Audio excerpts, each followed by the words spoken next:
자, 여러분 안녕하십니까? 여러분, 기출변형 800제로 끝내는 공기업 경제학 강의를 담당하게 된 장성구라고 합니다. 자, 만나서 반갑습니다.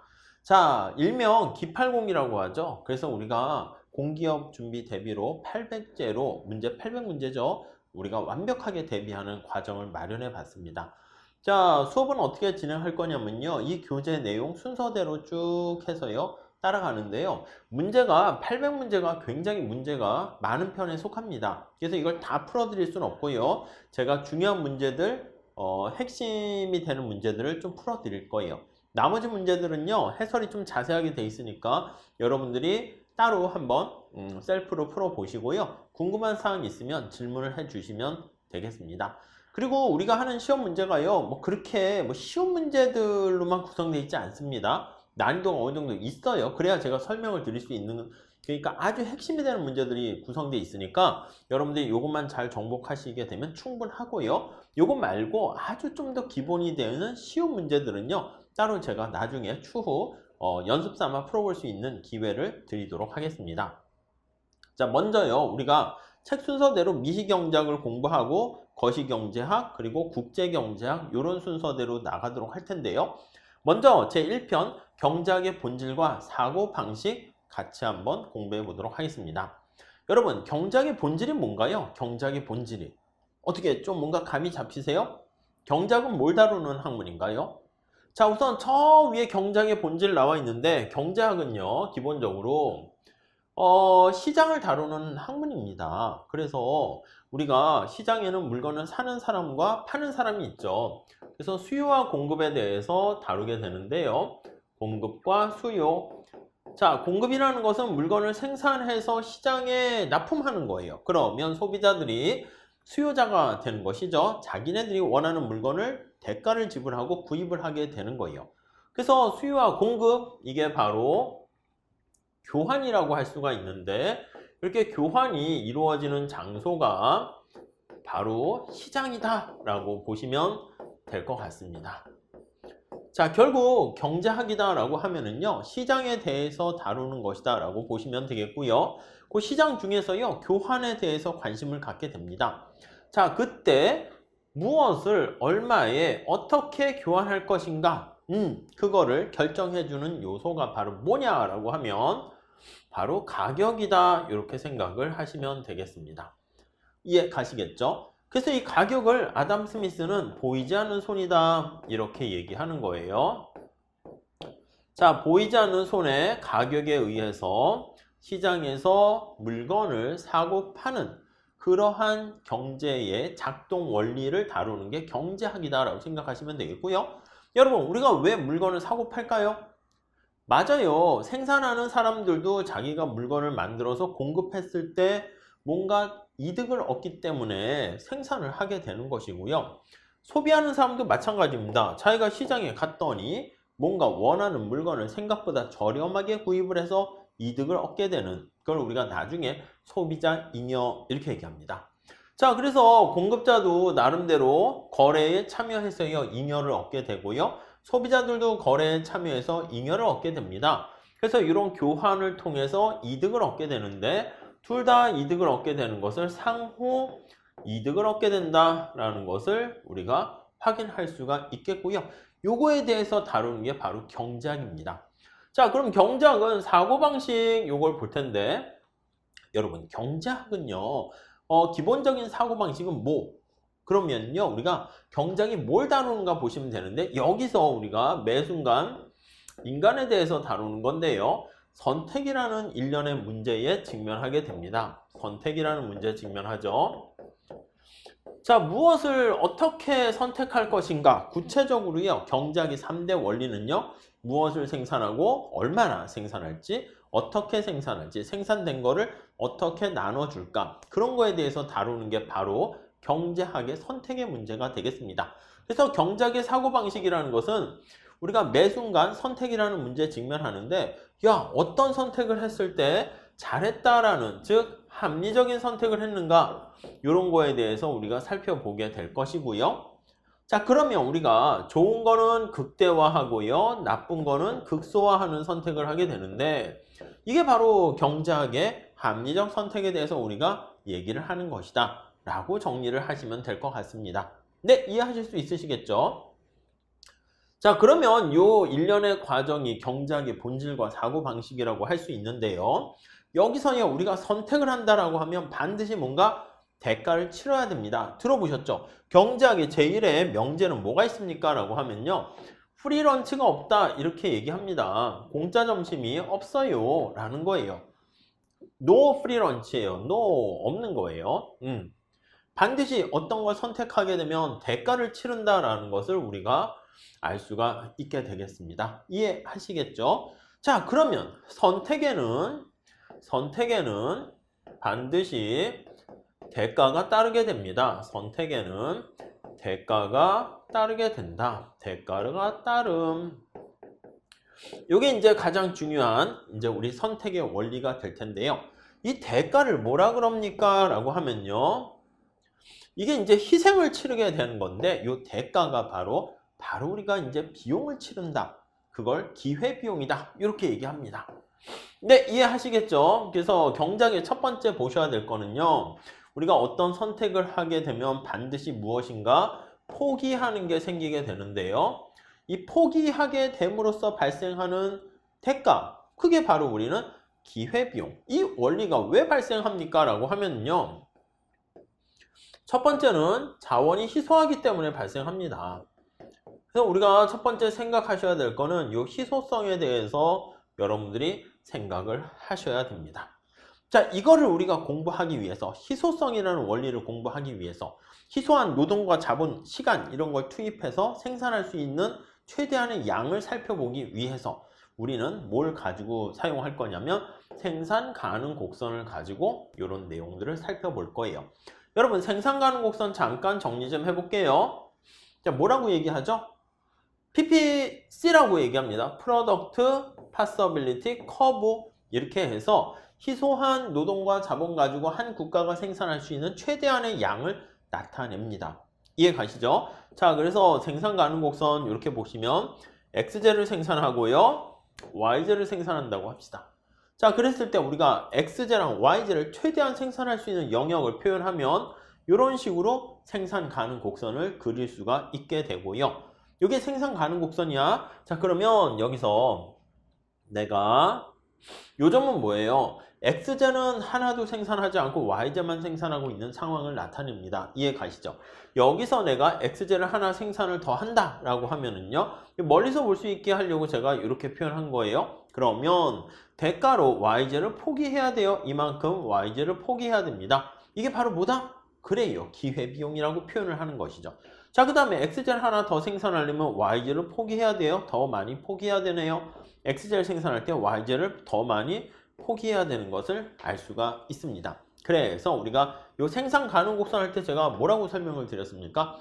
그렇죠. 이게 원점에 대해서 이 원점을 기준으로 봐요. 원점에 대해서 이게 오목한 형태를 찐다 라고 하면은요. 내가 X제를 하나 더 생산하기 위해서 뭔가 대가를 치러야 하는 것을 나타내고 있잖아요. 이게 뭐다? 기회비용이 체증한다라는 것을 알 수가 있네요. 그래서 기회비용이 체증한다 이렇게 생각을 합니다. 자, 만약에 생산 가능 곡선이 이게 우하향하지 않고요. 수평이 된다라고 하면은 아무런 대가를 치르지 않아요. 직관적으로 보세요. 이렇게 생겼다고 할게요. 그래서 PPC가 수평이라고 합시다. 수평이면 내가 X제를 한 단인데 그냥 한 개라고 할게요. 한 개 더 추가 시 뭔가 Y제를 포기할 필요가 없어요. 아, 그렇잖아. 여기서부터요. X제를 하나 더 생산하는데 Y제를 포기 안 해도 돼. Y제를 포기 안 해도 돼. 그래서 한 개 더 추가 시 Y제를 포기할 필요가 없어. 이렇게 됩니다.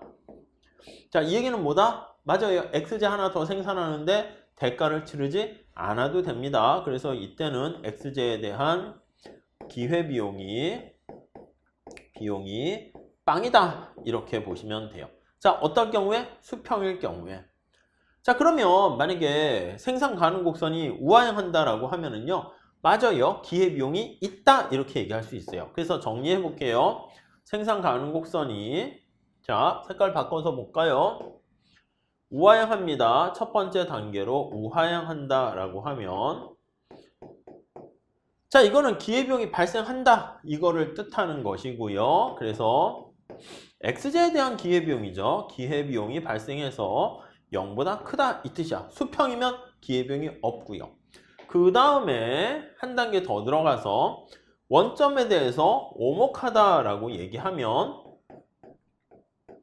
이때는 뭘 얘기한다? 맞아요. 기회비용이 재증한다. 이거를 뜻하게 됩니다. 아셨죠? 이 단계까지 잘 보시면 되겠어요.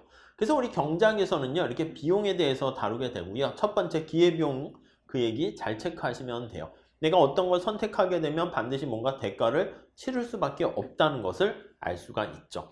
자, 기회비용 말고 우리가 또 하나 체크해 보셔야 될 게 매몰 비용이라는 걸 좀 잘 봐주세요. 썬코스트다 라고 해가지고요. 가라앉은 거예요. 썬크 코스트. 자, 이거는 우리가 어떤 걸 선택할 때요. 이미 지나가 버린 엎질러진 물이기 때문에 어떤 의사결정할 때 고려하지 말아야 될 비용이다. 이렇게 보시면 돼요. 어떤 연구개발비라든가 아니면 광고비라든가 뭐 경제 원론 교과서에서는 잃어버린 극장 티켓 이런 것들 얘기하는데 엎질러진 물이에요.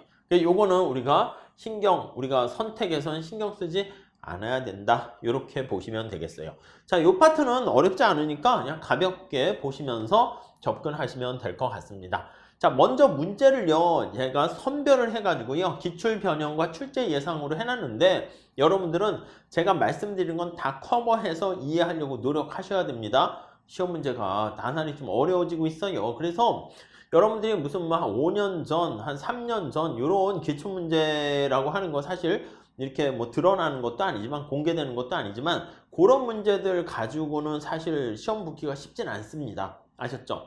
그래서 지금 여기 담겨 있는 문제들도요, 수준이 아주 낮은 게 아니라 어느 정도 정제된 거를 지금 집어넣기 때문에 요 정도까지는 여러분들이 한번 선별해서 잘 따라오시면 좋을 것 같습니다. 자, 여기서 기회비용과 생산 가능 곡선 우리 앞에서 말씀드렸는데 핵심 포인트 가지고 정리하시면 되겠습니다. 기회비용이라는 것은 왜 발생했습니까? 다시 정리할게요. 희소성 때문에 우리가 발생한 문제다 라고 생각을 하시면 되겠고요. 그래서 반드시 대가를 치를 수밖에 없게 되는 겁니다. 자, 그 다음에 생산 가능 곡선도요, 마찬가지예요. 이게 한 국가가 생산할 수 있는 최대한의 양이 정해져 있어요. 그게 다 왜 그렇다? 희소성 때문에 그렇다는 것이고요. 생산 가능 곡선이 희소성 때문에 우하향한다라는 게 바로 기회비용이 존재한다라고 우리가 살펴봤습니다. 아시겠죠? 그렇게 정리를 해주시면 되겠어요. 자, 그리고 생산 가능 곡선이 이렇게 우하향할 뿐만 아니라 기회비용과 관련해서 기회비용이 체증한다 그러면 어떻게 했다고요? 더하기 원점에 대해서 오목하다라고 하면은 자, 두 가지로 나타내야 돼요. 요거는 기회비용이 발생하는 것이고요. 얘는 기회비용이 존재한다. 이렇게 보시면 될 것 같고요. 이해 가시죠? 오목하다라는 얘기는 무엇을 뜻합니까? 기회비용이 존재하는데 체증한다. 이렇게 보시면 되겠습니다. 요 정도 정리하시면서 문제를 풀어보도록 할게요. 자, 난이도 뭐 쉬운 문제입니다. 놀부는 흥부와 1시간 동안 비디오 보는 거 대신에 자, 비디오를 볼 수도 있고요. 아니면 알바를 할 수가 있습니다. 자, 이런 상황에서요. 알바를 해서 5,000원을 벌 수가 있어요. 만약에 놀부가 알바를 하게 되면 그에 따른 포기하는 비용은 무엇인가 라고 나와 있습니다. 자, 어떻게 됩니까? 정답은? 맞아요. 이거야. 만약에 알바를 하게 됨으로써 뭘 포기해야 됐죠? 지금 선택지가 두 개밖에 없어요. 비디오를 보거나 알바하는 겁니다. 알바하게 되면 비디오를 보는 걸 포기해야 되고 비디오를 내가 봤다라고 하면 얻을 수 있는 즐거움이 있을 거 아니겠습니까? 그게 바로 기회비용이다. 이렇게 보시면 되겠어요. 만약에 내가 비디오를 봤어. 그러면 그에 따른 기회비용은 뭐가 되겠습니까? 알바했을 때를 포기해야 되는 거니까 알바했을 때 들어가는 5,000원이라는 비용 날리게 되는데 이게 바로 기회비용이 발생한다. 이렇게 정리를 하시면 되겠습니다. 아셨죠? 다음에 생산 가능 곡선 가지고 이렇게 그래프를 그렸는데 이것도 한번 체크해서 보시면 되겠습니다. 자, 아래 그림은 XJ랑 YJ 두 재화를 생산하고 있습니다.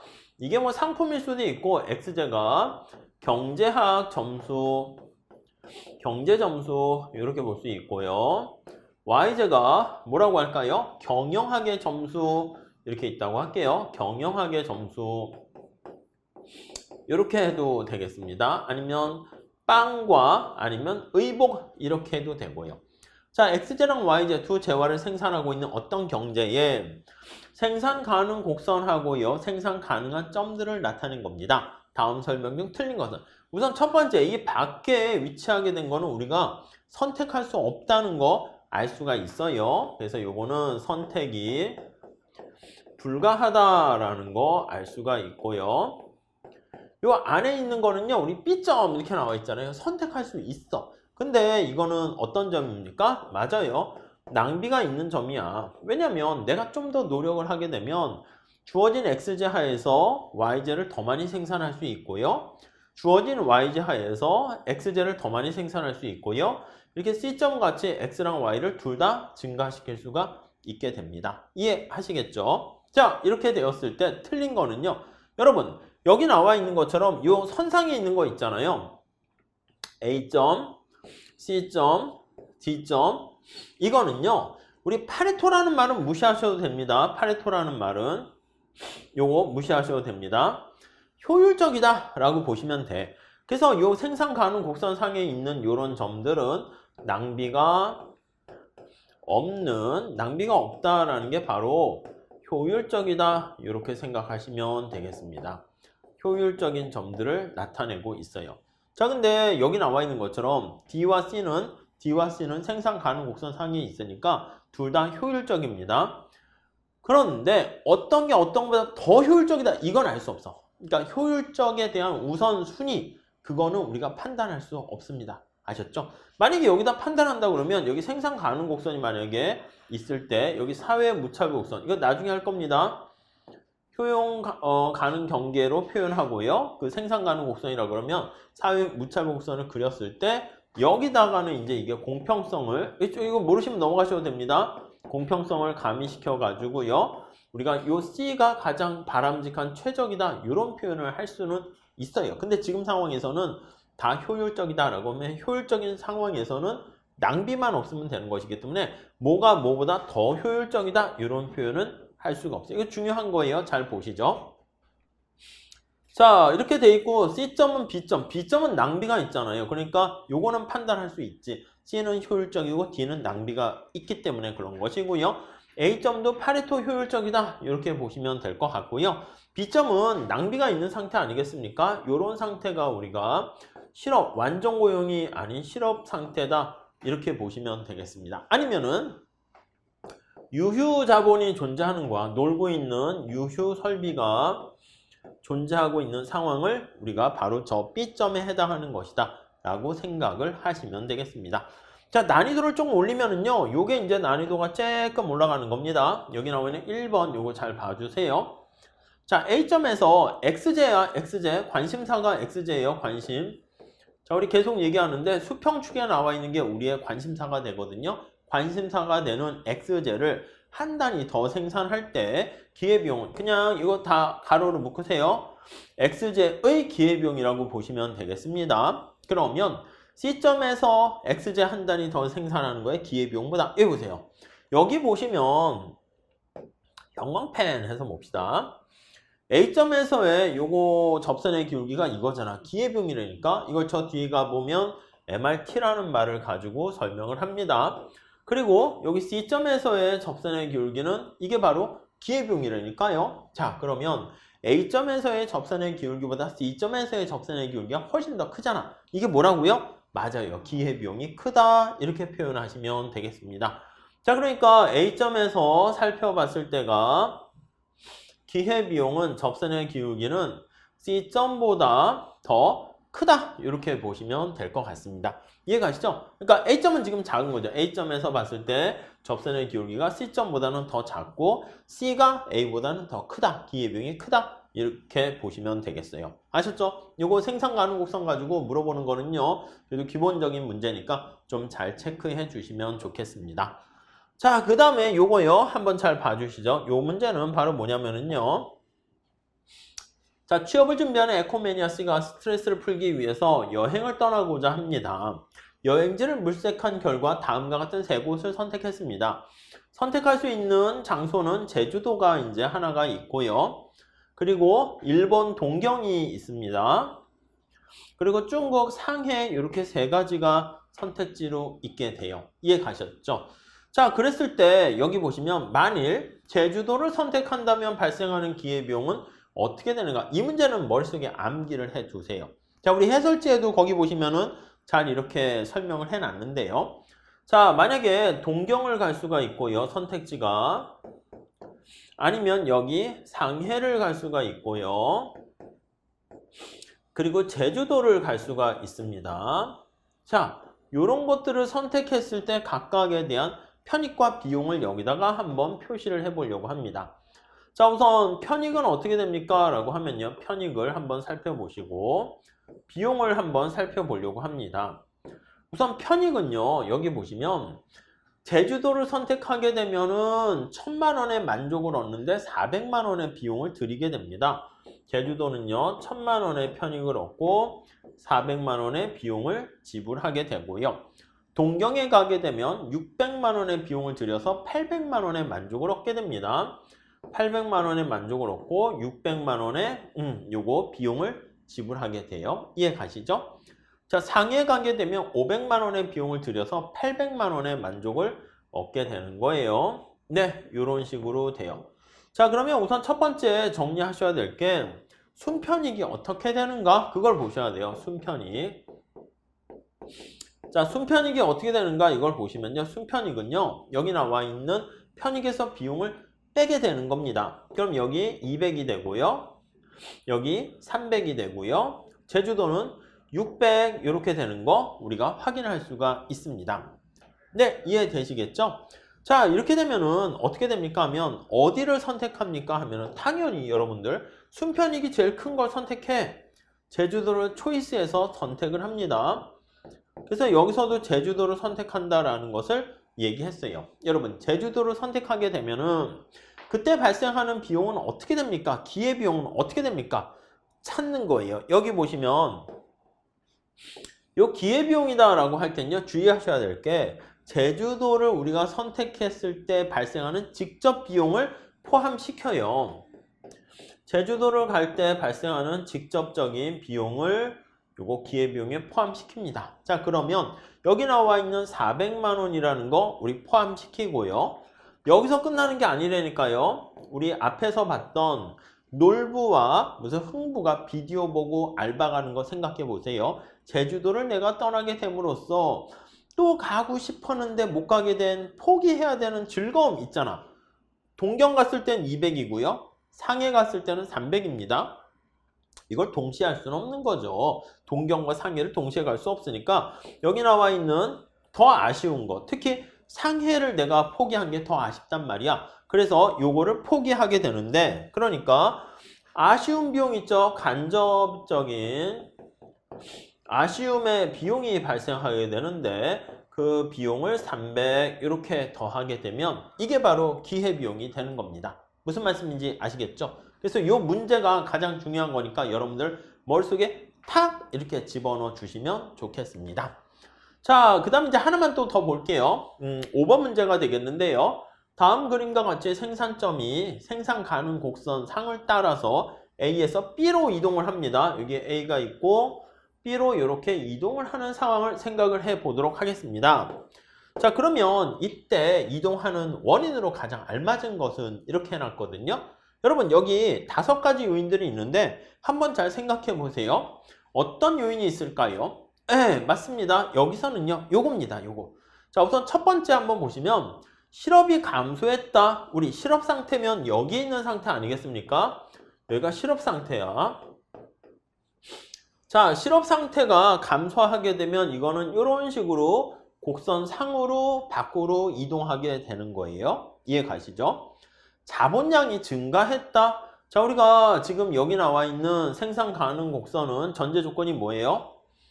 자, 맞습니다. 생산 가능 곡선이 이렇게 생긴 것은 우리가 기술이라든가 아니면 노동이라든가 자본이 고정되어 있는 거예요. 고정된 경우. 네, 이렇게 얘기를 합니다. 노동, 자본, 기술이 고정된 경우 이렇게 상정하고 얘기를 해요. 근데 자본량이 증가하게 되면 이거는 우리가 더 많은 노동과 자본을 사용할 수 있게 돼서 특히 더 많은 자본을 사용할 수 있어서 이 생산 가능 곡선이 밖으로 이동하게 됩니다. 이게 바로 뭐냐면 경제가 성장한다 이렇게 표현을 합니다. 아시겠죠? 경제 성장은 PPC가 밖으로 이동하는 거예요. 밖으로 이렇게요.